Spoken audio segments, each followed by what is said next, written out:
अच्छे दिन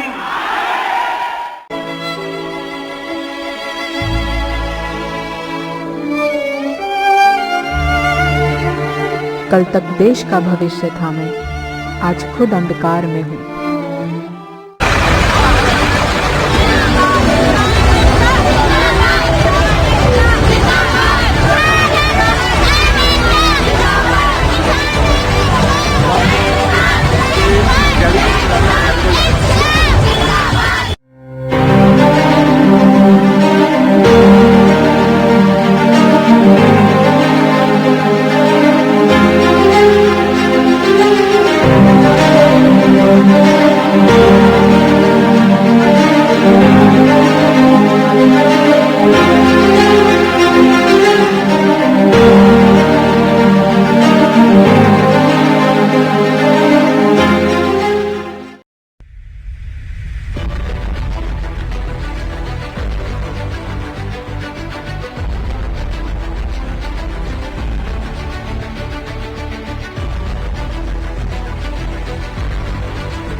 हम लैंड एक्विजिशन बिल लाए।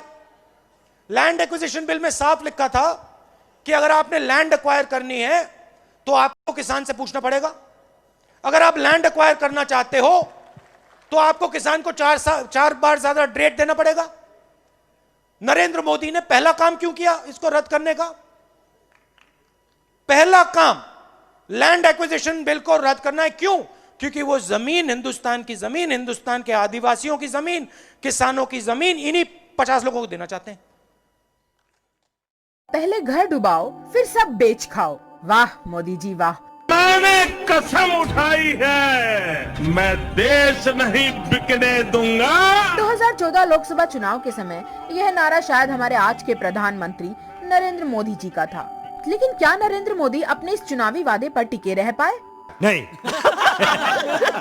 क्योंकि इस आम बजट में वित्त मंत्री निर्मला सीतारमण ने मार्च 2021 तक विनिवेश से 2.1 लाख करोड़ रुपए जुटाने का लक्ष्य रखा था और इसी लक्ष्य को पूरा करने के लिए केंद्र की मोदी सरकार सरकारी संपत्तियों में अपनी हिस्सेदारी को बेचने में लगी हुई है। इन हालातों के बीच सरकार ने एयर इंडिया, बीपीसीएल और एलआईसी जैसी कंपनियों में हिस्सेदारी बेचने की प्रक्रिया को तेज कर दिया है। अब सरकार एक और company shipping corporation of India में हिस्सेदारी बेच रही है, वह भी थोड़ी बहुत नहीं, 63.75% हिस्सेदारी।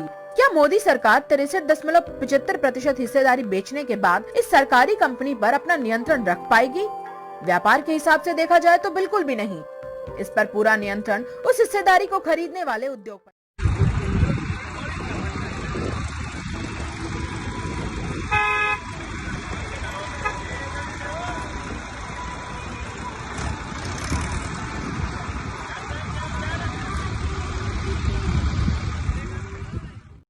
मेरे जैसा बेवकूफ इस देश में नहीं है।